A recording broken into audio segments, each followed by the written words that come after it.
ಇವತ್ತು ನಾವು ಪುರಾತನವಾದಂತಹ ಮಿಂಚಿನಡ್ಕ ತರವಾಡು ಮನೆಯ ಹೋಮ್ ಟೂರ್ ಮಾಡಿಕೊಂಡು ಬರುವ ಬನ್ನಿ. ನಾವಿವತ್ತು ಮಿಂಚಿನಡ್ಕದ ಮೂಲ ತರವಾಡು ಮನೆಯಲ್ಲಿದ್ದೇವೆ. ನಮ್ಮೊಂದಿಗೆ ಮಿಂಚಿನಡ್ಕದ ತರವಾಡು ಮನೆಯ ಮುಖ್ಯಸ್ಥರಾದಂತಹ ಕೃಷ್ಣ ಭಟ್ರಿದ್ದಾರೆ. ಅವರ ಮಗ ನಮ್ಮೊಂದಿಗೆ ಮಾತನಾಡ್ತಾರೆ. ನಮಸ್ಕಾರ. ನಮಸ್ಕಾರ. ಇದು ನಮ್ಮ ಹಳೆ ಹಿರಿಯ ಮನೆ, ತರವಾಡು ಮನೆ. ಸಣ್ಣ 120 ವರ್ಷ ಹಳೆಯ ಮನೆ. ನನ್ನ ತಂದೆ ಅಜ್ಜನವರು ಕಟ್ಟಿಸಿದಂತಹ ಮನೆ ಇದು. ಬನ್ನಿ ನೋಡು.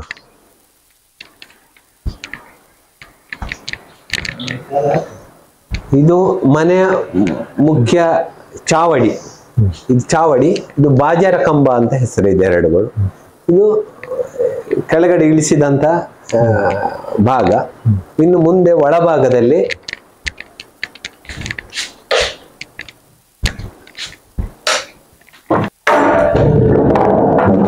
ಇದು ನಮ್ಮ ಭಾಷೆಯಲ್ಲಿ ತೆಂಕೊಳ ಅಂತ ಹೇಳುದು. ತೆಂಕ ದಿಕ್ಕಿನಲ್ಲಿರುವ ಮನೆಯ ಸೆಂಟರ್ ಭಾಗ ಇದೆ. ಬನ್ನಿ. ತೆಂಕೊಳದ ಪ್ರಾಮುಖ್ಯತೆ ಏನು? ಇದು ಅಂದ್ರೆ ದೇವರ ಪೂಜೆ ಮಾಡುವಂತಹ ಸ್ಥಳ ಇದು. ಇದು ಶುದ್ಧವಾಗಿ ದೇವಸ್ಥಾನ ತರದ್ನೇ ನಾವು ಇಟ್ಕೊಂಡಿರ್ಬೇಕು. ಇಲ್ಲಿ ಯಾವುದೇ ಕೊಳೆ ವಸ್ತುಗಳು ಯಾವ್ದು ತರುವಂತಿಲ್ಲ. ಇದು ಕ್ಲೀನ್ ಆಗಿ ದೇವರಿಗೋಸ್ಕರವೇ ಇರುವಂತಹ ರೂಮ್. ಇದರಲ್ಲಿ ಬೇರೆ ಯಾವ ಇದು ಮಾಡುವಂತಿಲ್ಲ. ಇಲ್ಲಿ ಬೆಳಕು ಗಾಳಿ ಕಮ್ಮಿ. ಇದೀಗ ಈ ರೂಮಿಗೆ ಕಿಟಕಿ ಇಲ್ಲ, ಖಾಲಿ ಬಾಗಿಲು ಮಾತ್ರ. ಒಂದೇ ಬಾಗಿಲು ಇರುದು, ಕಿಟಕಿ ಯಾವುದು ಇಲ್ಲ. ಇಲ್ಲಿಗ ನಿತ್ಯ ಪೂಜೆ ಎಲ್ಲ ಇರ್ತದೆ. ನಿತ್ಯ ಪೂಜೆ, ಪಂಚಬ್ರಹ್ಮರ ಪೂಜೆ ಆಗ್ತಾ ಇರ್ತದೆ. ಹಿರಿಮನೆಯ ನಮ್ಮಲ್ಲಿ ರಕ್ತೇಶ್ವರಿ ಭೂತಸ್ಥಾನ ಇದೆ. ಅದರ ಮೂಲ ಭಂಡಾರ ಇಲ್ಲೇ ಇಡುವಂತಹದ್ದು. ಹಾಗೆ ರಕ್ತೇಶ್ವರಿ ಭಂಡಾರ ಮತ್ತೆ ಕತ್ತಿ ಇವುಗಳ ಇಲ್ಲೇ ಇರುವುದು. ನಮ್ಮ ಇಲ್ಲಿ ಹಿರಿಮನೆಯಲ್ಲಿ ವಾರ್ಷಿಕ ನೇಮ ನಡೀತಾ ಇರ್ತದೆ. ಸಾಧಾರಣ ಏಪ್ರಿಲ್ ತಿಂಗಳಲ್ಲಿ ನಡೆಯುತ್ತದೆ. ಇದು ಹಳೆ ಕಾಲದಲ್ಲಿ ಉಪಯೋಗಿಸ್ತಿದ್ದ ಕೊಪ್ಪರಿಗೆ ಅಂತ ಹೇಳ್ತಾರಲ್ಲ, ಅನ್ನದ ಕೊಪ್ಪರಿ. ಕೊಪ್ಪರಿಗೆ ಅಂದ್ರೆ ಇದುವೆ. ಇದು ಬಾಗಿಲುಗಳು ಹಾಗೆ ಯಾವುದೇ ಬೀಜಾಗ್ರಿಯ ಬಾಗಿಲುಗಳಲ್ಲ. ಇದು ಮರದಲ್ಲೇ ಕೆತ್ತಿ ಮಾಡಿದಂತ ಬಾಗಿಲುಗಳು. ಮತ್ತೆ ಮೇಲ್ಗಡೆ ಈ ತರ ಇದಕ್ಕೆ ಮುಟ್ಟುಗಂಡಿ ಅಂತ ಹೇಳ್ತಾರೆ. ಮೇಲ್ಗಡೆ ಏನಾದ್ರು ಇಡುವಂತದ್ದು ಹಳೆ ಲೆಕ್ಕಾಚಾರದಲ್ಲಿ. ಮತ್ತೆ ಎಲ್ಲಾ ಬಾಗಿಲಲ್ಲಿ ಕೆಳಗೆ ಹೊಸ್ತಿಲುಗಳು ಇದ್ದೇ ಇರ್ತದೆ. ನಮ್ಮಲ್ಲಿ ಹೊಸ್ತಿಲುಗಳು ಇಲ್ಲದ ಬಾಗಿಲೇ ಇಲ್ಲ. ಈಗ ಯಾವ ಕೋಣೆ? ಇದು ನಮ್ಮ ಇಲ್ಲಿ ಹೇಳುದು ಇದಕ್ಕೆ ಕಂಜಿ ಕೊಟ್ಟಗೆ ಅಂತ. ಅಂದ್ರೆ ಕಂಜಿ ಊಟ ಮಾಡುವಂತ ಕೊಟ್ಟಗೆ. ಮಲಯಾಳ ಶಬ್ದಗಳು ಇಲ್ಲಿ ಹತ್ತಿರವಾಗ್ತಾ ಇದೆ ನಮ್ಮ ಇದರಲ್ಲಿ. ಹಾಗೆ ಇದು ಕಂಜಿ ಕೊಟ್ಟಗೆ ಅಂತ ಹೇಳೋ ರೂಮ್. ಈ ರೂಮ್ ಸಹ ಕತ್ತಲೆ ಫುಲ್ಲು. ಲೈಟ್ ಇಲ್ಲದಿದ್ದ ಮುಂಚೆ ಚಿಮಣಿ ದೀಪದಲ್ಲಿ ಇರ್ತಿತ್ತು. ಈಗ ಲೈಟ್ ಇದ್ದ ಕಾರಣ ಸ್ವಲ್ಪ ಕಾಣ್ತಾ ಇದೆ.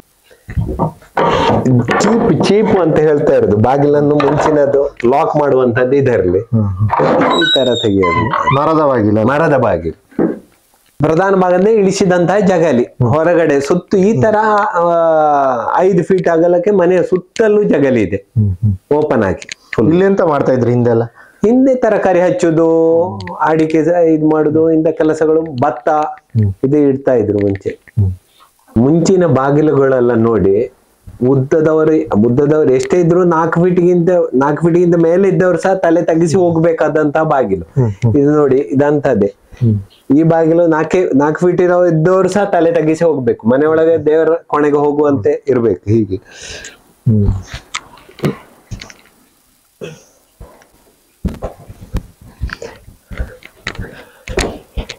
ಇನ್ನೆಲ್ಲಿಗೆ ಅಟ್ಟಕ್ಕೆ ಹೋಗುದಾ?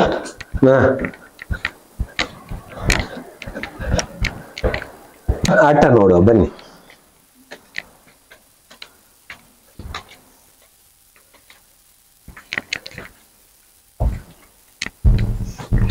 ತುಂಬಾ ಕತ್ತಲೆ ಉಂಟಲ್ಲ ಇಲ್ಲಿ ಸಹ ಅದೇ ತರ ಬೆಳಕಿನ ಭಾವ ಇದು. ಇಲ್ಲಿ ಮೇಲೆ ಹೆಚ್ಚು ಮರದಲ್ಲೇ ಮಾಡಿದ್ದ. ಇದು ಮರದಲ್ಲೇ ಮಾಡಿದ್ದು. ಇದು ನೋಡಿ, ನಮ್ಮ ಅಡಿಕೆ ಸ್ಟಾಕ್ ಮಾಡುವ ರೂಮ್, ಪತ್ತಾಯ ಅಂತ ಹೇಳುವಂತ. ಇದು ಈ ತರ ಪಡಿಗಳಿದೆ ಇದಕ್ಕೆ.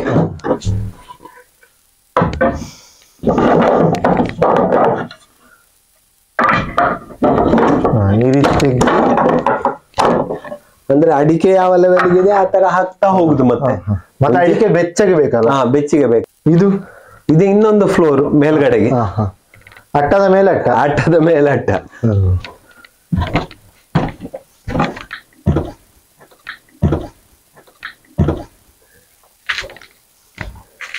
ಇದು ಮನೆಯ ಅತ್ಯಂತ ಮೇಲ್ಭಾಗ.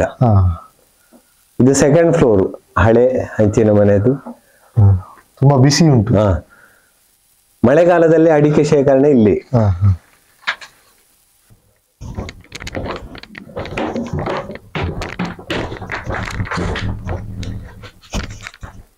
ಇದು ಮನೆಯ ಮೇಲಿನ ಇದರದ್ದು ಕಿಟಕಿ.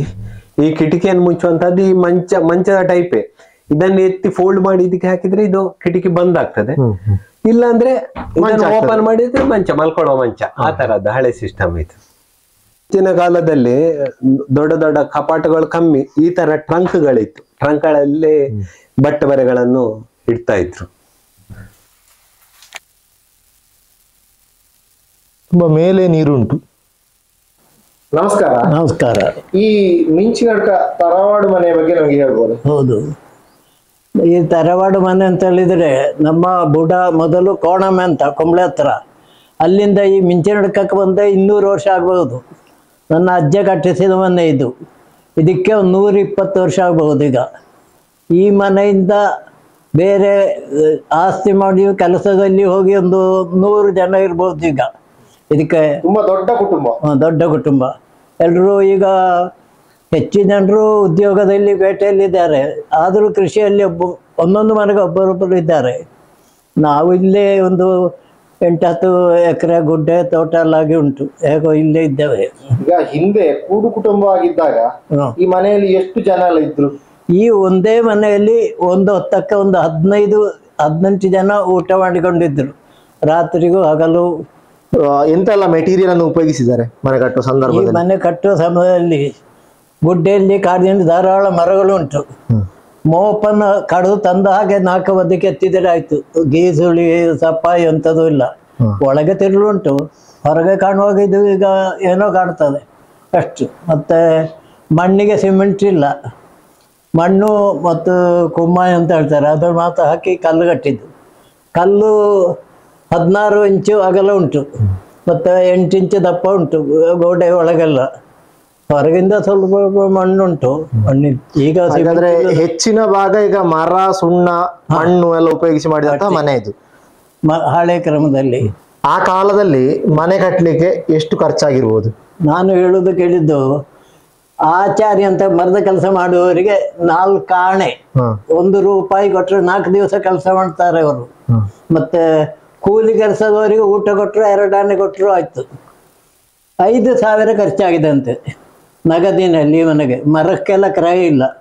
ನಮ್ಮ ಗುಡ್ಡೆಲ್ಲ ಬೇಕಾದವರೆಲ್ಲ ಕೊಟ್ಟರು. ಹಾಗೆ ಅದನ್ನು ಕೂಲಿ ಕೆಲಸ ಮಾತ್ರ 5,000 ಖರ್ಚಾಗಿ ಹೇಳುದು ಕೇಳಿದ ನಾನು. 5,000ದಲ್ಲಿ ಮನೆ ತಯಾರಾಗಿದೆ. ಈ ಒಂದು 2 ಮಾಡಿನ ಖರ್ಚು, ಹಂಚು ಎಲ್ಲ ಆಯ್ತು. ಹಂಚು ಸುಮಾರು 120 ವರ್ಷದ ಹಿಂದೆ. ಹೌದು. ಆವಾಗ ಅಷ್ಟೇ. ನಾನು 1 ರೂಪಾಯಿ ಯಾರಿಗೂ ಇಲ್ಲ.